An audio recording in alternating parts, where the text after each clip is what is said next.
صفحہ نمبر 150، آیت نمبر 131، سورۃ الاعراف۔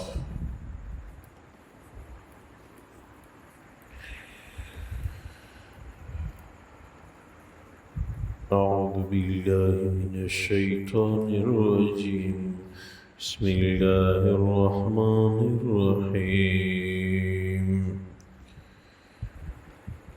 فَإِذَا جَاءَتْهُمُ الْحَسَنَةُ قَالُوا لَنَا هَٰذِهِ وَإِن تُصِبْهُمْ سَيِّئَةٌ يَطَّيَّرُوا بِمُوسَىٰ وَمَن مَّعَهُ أَلَا إِنَّمَا طَائِرُهُمْ عِندَ اللَّهِ وَلَٰكِنَّ أَكْثَرَهُمْ لَا يَعْلَمُونَ۔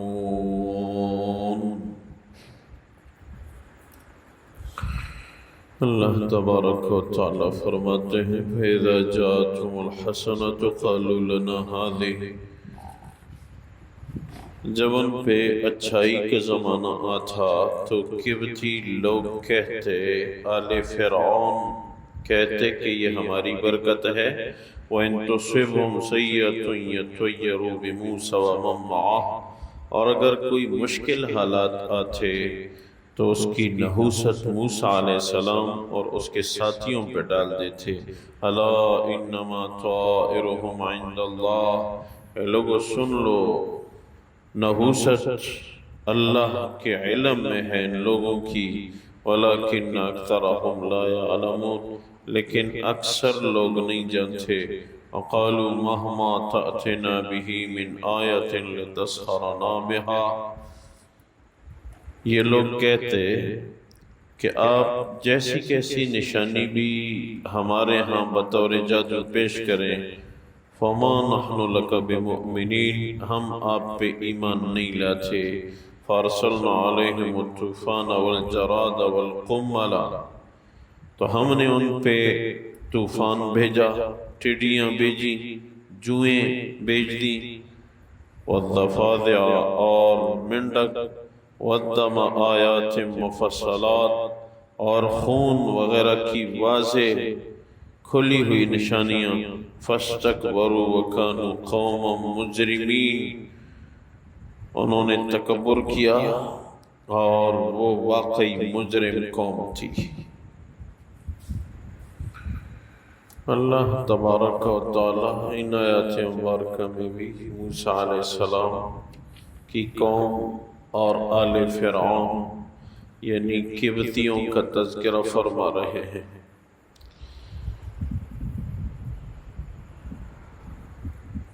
فرعون یعنی قبطی قوم کے لوگ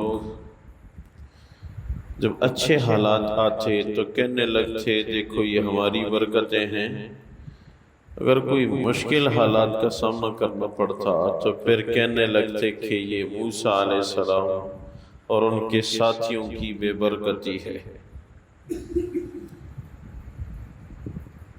اللہ نے فرمایا کہ ان کی نحوست کا ہمیں علم ہے، لیکن اکثر لوگ نہیں جانتے۔ قبطی کہنے لگتے کہ جتنی بھی واضح نشانی آپ لے آئیں اس کو ہم جادو سمجھتے ہیں اور ہمیں آپ پہ ایمان نہیں ہے۔ تو اللہ تبارک و تعالیٰ نے ان پہ عذاب کی مختلف شکلیں بھیج دی۔ عذاب کی ایک شکل یہ تھی کہ ان پہ زوردار طوفان آیا، اسی طرح اللہ تبارک و تعالیٰ نے ان پہ ٹڈیاں بھیج دی، اتنی زیادہ ٹڈیاں کہ کھانے پینے کی چیزوں میں بھی ٹڈیاں، سونے کی جگہوں میں بھی ٹڈیاں، فصلوں کو بھی کھا رہی ہیں، ہر جگہ ٹڈیاں ہی ٹڈیاں۔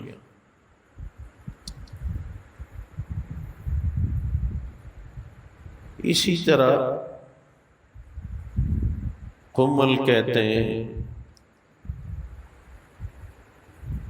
جوں کو، اللہ تبارک و تعالیٰ نے ان پہ جوئیں بھیج دی،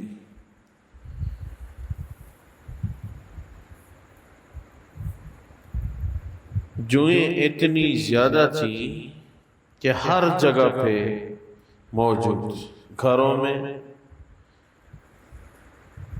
عام طور پہ ہر جگہ میں، کھانے کی چیزوں میں، پینے کی چیزوں میں، بستروں پہ سخت تنگ آ گئے یہ لوگ۔ اسی طرح مینڈک ہر جگہ موجود رہتی تھی۔ مفسرین نے لکھا ہے کہ اگر ایک مینڈک کو وہ لوگ مار ڈالتے تو آنن فانن وہاں 15-20 مینڈکیں جمع ہو جاتی۔ والدماء، اور اسی طرح خون کا عذاب آیا، ہر جگہ پہ خون، سالن میں بھی خون، پانی میں بھی خون، بسترے پہ بھی خون، ہر جگہ خون ہی خون۔ یہاں تک مفسرین نے لکھا ہے کہ یہ عذاب قبطی قوم پہ تھا۔ بنی اسرائیل ساتھ ہو کے ان کو اس عذاب سے تکلیف نہیں ہوتی تھی، معجزہ تھا۔ یہاں تک کہ قبطی عورت کنویں سے پانی نکالتی، کھینچتی تو اس میں دیکھتے خون نظر آتا تھا۔ بنی اسرائیلی عورت پانی کا ڈول کھینچتی تو اس میں خون نہیں ہوتا تھا۔ تو قبطی عورتیں بنی اسرائیلی عورتوں کو کہنے لگتی کہ پانی کھینچو اور پانی برتن میں ڈال کے ہمیں دو۔ جیسی قبطی مرد عورتوں کے ہاتھ میں پانی کا برتن آ جاتا، آنن فانن اس کے اندر خون نکل آتا۔ یہاں تک بھی تفسیر مظہری نے لکھا ہے کہ ایک قبطی عورت نے بنی اسرائیلی عورت کو کہا کہ میرے لیے کنویں سے پانی کھینچو۔ پانی کھینچا گیا، ٹھیک ٹھاک صاف ستھرا۔ جب ڈول کو قبطی عورت نے ہاتھ لگایا تو اس کے اندر خون نکل آیا۔ پھر کھینچو، پانی صاف ستھرا، برتن میں ڈال کے مجھے دو۔ برتن میں دیا، آنن فانن اس میں خون آیا۔ پھر کہا کہ پانی کھینچو، پانی کھینچا، برتن میں ڈالو، برتن میں ڈالا، صاف ستھرا پانی ہے، آپ پی لیں۔ بنی اسرائیلی عورت نے پانی پی لیا، ٹھیک ٹھاک۔ کہا کہ اپنے منہ میں لے کے میرے منہ میں پانی ڈالو، میرے منہ میں کلی کرو۔ تو جیسی اس نے اپنے منہ میں پانی لیا صاف ستھرا، بنی اسرائیلی عورت نے وہ پانی منہ ملا کے قبطی عورت کے منہ میں ڈالا تو فوراً اس سے خون بن گیا۔ ایسا عذاب آیا تھا۔ اللہ جب چاہے تو انسان کیا کر سکتا ہے۔ قوم جا کے فرعون کے پاس چلی جاتی، ان تمام عذاب کے موقع پہ فرعون جا کے موسیٰ علیہ السلام سے کہتا، یہ عذاب تو آپ کے رب کے قبضے میں ہے، جا کے عذاب ہٹوا دو تو ہمیں آپ پہ ایمان ہے۔ پھر عذاب ہٹ جاتا تو فرعون کہتا کہ یہ بھی موسیٰ کا ایک جادو تھا، گزر گیا۔ ایسے نہیں تھا کہ یہ طوفان، جراد، کمل، دفادع، دم یہ ایک ساتھ یہ سارے عذاب آئے تھے، نہیں، علیحدہ علیحدہ۔ پھر دوسرا عذاب آیا، وعدہ ہے کہ ہم ضرور بضرور ایمان لے آئیں گے۔ پھر اللہ سے دعا مانگی، وہ عذاب اٹھ گیا، پھر دھوکہ کیا۔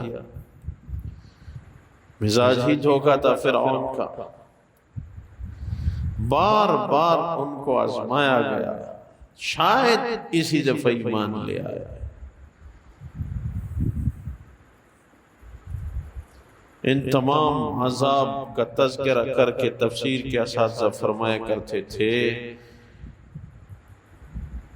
کہ ہم اس نتیجے پہ پہنچ گئے کہ اللہ فرعون کے ایمان کا بھی بڑا خواہاں تھا، کسی ذریعے سے یہ میرا بن جائے، ایمان لے آیا، مختلف عذاب کے ذریعے اس کو قریب لانے کی کوشش کی گئی، مگر فرعون بدبخت کو ایمان نصیب نہیں ہوا۔ ایک تو تکوینی طور پہ کسی کو قریب لانا ہے، وہ تو اللہ جیسی حکم دے کن فیکون۔ ایک ہے انسان کو اختیار دیا گیا ہے کہ دنیا میں تو آزاد ہے، نیکی کرو گے جنت، برائی کرو گے دوزخ۔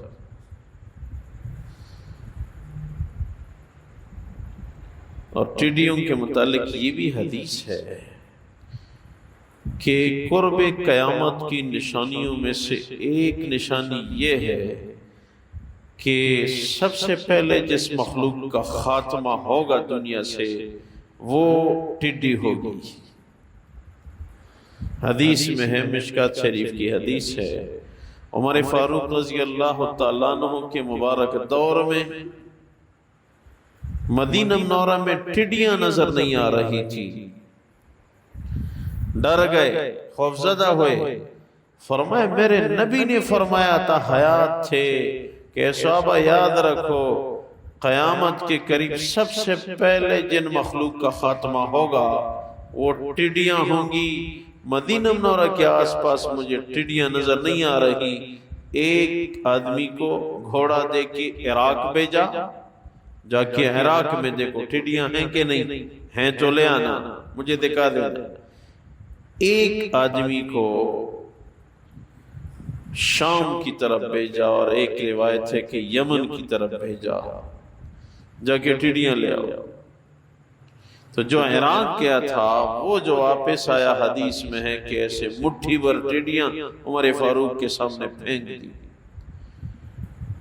تو خوش ہوئے، فرمایا اب قیامت قریب نہیں ہے کیونکہ ٹڈیاں موجود ہیں۔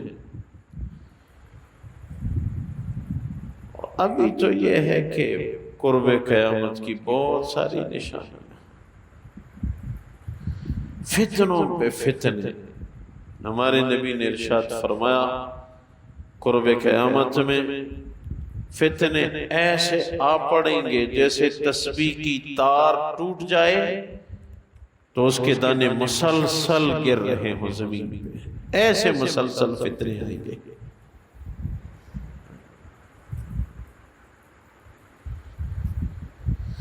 اللہ اکبر۔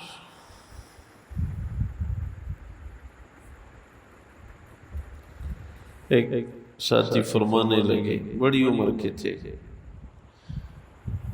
کہنے لگے کہ ہمارے بڑی عمر کے استاد تھے، دینی عالم تھے، تو اس نے ایک دن کہا تھا کہ ایسا زمانہ بھی آئے گا کہ قرآن کی تلاوت کی اجازت نہیں ہوگی۔ کل پرسوں مجھے ایک ساتھی بتا رہے تھے کہ خلیج میں قرآن کو آپ ہاتھ نہیں لگا سکتے، خلیج میں آپ قرآن کو ہاتھ نہیں لگا سکتے، پابندی ہے، کوئی قرآن کو ہاتھ نہیں لگائے گا، ایک ہاتھ لگائے گا دوسرا آئے گا، اس سے پھر یہ بیماری پھیل جائے گی۔ اب دیکھیں کوئی یہ کبھی تصور بھی کر سکتا تھا کہ ایسا دور بھی آئے گا کہ قرآن کو ہاتھ لگانے پہ پابندی ہوگی۔ فتنوں کا باب جب امام بخاری ذکر کرتا ہے تو کہتا ہے کہ ایک صحابی نے عرض کیا، اے رسول اللہ یہ تو بہت بڑے فتنے آئیں گے، ہمیں نجات کا راستہ بتا دیجئے کہ اس دور کے مسلمانوں کو کیا کرنا چاہیے۔ اللہ کے رسول نے فرمایا اس دور کے مسلمانوں کو چاہیے کہ جب فتنے عام ہوں قرآن کی زیادہ سے زیادہ تلاوت کریں، فتنوں سے نجات قرآن میں ہے۔ جب نجات کی جگہ کی پابندی ہو گئی، جب کسی علاقے کے مریضوں کے لیے وہاں کے اسپتال کے دروازے بند کر دیے جائیں تو وہ جائیں گے کہاں؟ جہاں فتنوں کا حل ہمارے نبی نے بتایا، جب اس پہ پابندی ہے کہ کوئی ہاتھ نہیں لگائے گا تو فتنے کیسے ہٹ جائیں گے؟ علاج جو ہمارے نبی نے بتایا تو علاج کے دروازے بند کر دیے گئے۔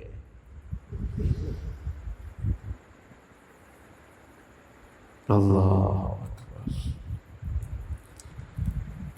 لیکن انسان جو ہے نا، یہ آس پاس دیکھ کے اس کا دل بڑا سخت ہے۔ یہ دجال وغیرہ کے فتنوں کا ذکر ہوتا ہے نا تو ہم دل میں سوچتے ہیں یہ کیسا دور ہوگا کہ دجال آئے گا اور رزق کسی کو نہیں دے گا، عارضی کنٹرول اس کو حاصل ہوگا۔ تو اب ہماری اوپر جو حالات گزر رہے ہیں، کبھی 20-50 سال پہلے ان حالات کا تصور تھا کہ ایسے حکمران آئیں گے کہ قرآن کو ہاتھ لگانے کی اجازت نہیں ہوگی؟ یہ کوئی سوچ سکتا تھا؟ ایک ساتھ نماز میں کھڑے ہونے سے روک دیں گے، کوئی یہ تصور کر سکتا تھا کبھی؟ اللہ امت توڑ پھوڑ کا شکار ہے، امت مشکل حالات سے دوچار ہے میرے پیارے۔ امت کے لیے کوئی رونے والا نہیں رہا، جو رونے والا تھا امی عائشہ کی گواہی کے بقول وہ تو رحلت فرما چکا۔ امت یتیم ہے، امت کے لیے کون روئے؟ ہم تو اپنے لیے نہیں روتے، امت کے لیے رونا تو بہت دور کی بات ہے۔ ہمارے دل تو پتھر بن چکے ہیں۔ اس لیے میرے پیارو، قیامت قریب ہے، فتنوں کا ظہور ہو چکا ہے، ہر طرف فتنے ہی فتنے۔ اور یہ مساجد یہ تو حفاظتی قلعے ہیں، جیسی وقت ملے فوراً مسجد کو وقت دیا کرو۔ یہ حفاظتی قلعے ہیں شیطان سے، برائیوں سے، گناہ سے۔ باہر کیا پہ کیا ہو رہا ہے۔ آج میں گیا تھا بلی ٹھنگ میں، ہر مہینے وہاں ایک مدرسہ ہے، وہاں ہر مہینے جاتا ہوں۔ ہر مہینے کے پہلے اتوار کو وہاں ذکر کی مجلس بھی ہوتی، آس پاس کے وہاں کے لوگ جمع ہو جاتے ہیں، بڑے اچھے لوگ ہیں۔ تو وہاں ایک ساتھی ملا راستے میں، تعلق والا تھا، میں نے کہا کہ آگے مدرسے چلتے، میرے ساتھ گیا۔ تو مجھے کہنے لگا کہ میرے سامنے ایک آدمی رہتا ہے، میرے گھر کے سامنے، تو 3 سال ہو گئے کہ گھر کے ساتھ ہی مسجد، مگر کبھی میں نے مسجد میں نہیں دیکھا۔ ان کے بیٹوں سے میں نے کہا کہ اس کو مسجد لایا کرو۔ ان سے پوچھا گھر میں نماز پڑھتا ہے؟ کہتے نہیں پڑھتا۔ کہتا ہے عید کی نماز تک بھی وہ نہیں آتا، جمعے کی نماز میں بھی نہیں آتا۔ پیاروں، نیک اعمال کی بڑی ضرورت ہے۔ پھر اللہ کا عذاب نہیں آتا، بد اعمالیاں اللہ کے عذاب کو دعوت ہے، یاد رکھیں۔ اللہ تبارک و تعالی قوم فرعون پہ عذاب کا تذکرہ فرماتے ہیں، فَإِذَا جَاءَتْهُمُ الْحَسَنَةُ قَالُوا لَنَا هَذِهِ۔ جب ان کے پاس اچھے حالات آتے، کہنے لگتے کہ یہ ہماری وجہ سے ہے۔ وَإِن تُصِبْهُمْ سَيِّئَةٌ يَطَّيَّرُوا بِمُوسَىٰ وَمَن مَّعَهُ۔ جب کوئی مشکل حالات کا سامنا کرنا پڑتا، کہنے لگتے کہ یہ موسیٰ اور ان کے ساتھیوں کی نعوذ باللہ نحوست ہے۔ الا انما طائرهم عند اللہ ولكن اکثرهم لا يعلمون۔ اے لوگوں سن لو، ان لوگوں کی نحوست کا اللہ کی ذات کو علم ہے، لیکن اکثر لوگ نہیں جانتے۔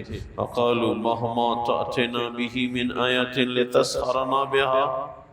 قبطی قوم کے لوگ کہتے آپ جہاں سے بھی نشانی لا کے پیش کریں ہمارے ہاں، وہ جادو ہے. فما نحن لک بمؤمنین، اے موسیٰ ہمیں آپ پہ ایمان نہیں ہے. فارسلنا علیہم الطوفان والجراد والقمل والضفادع والدم آیات مفصلات، ہم نے ان پہ طوفان بھیجا، ٹڈیاں، جوئیں اور مینڈکیں اور خون، واضح کھلی ہوئی نشانیاں. فاستکبروا وکانوا قوما مجرمین، انہوں نے تکبر کیا اور واقعی وہ مجرم قوم تھی. اے اللہ فضل فرما، رحم فرما امت کی حالت. اے اللہ معصیات سے حسنات کی طرف پلٹا دے. اے اللہ سب کی مغفرت فرما، برکتوں کا نزول فرما. اے اللہ پریشانیاں دور فرما، امت مسلمہ کی نصرت فرما. اے اللہ امت کی نصرت فرما. اے اللہ عالم کفر کو ہدایت کی دولت نصیب فرما، ہدایت ان کی قسمت میں نہ ہو، مسلمانوں کو ستا رہے ہوں. یا اللہ کافروں کی قوتوں کو چن چن کے ختم فرما. یا اللہ آخری خاتمہ بالخیر ہم سب کو نصیب فرما. ربنا اغفر لي ولوالدي وللمؤمنين يوم يقوم الحساب برحمتك وكرم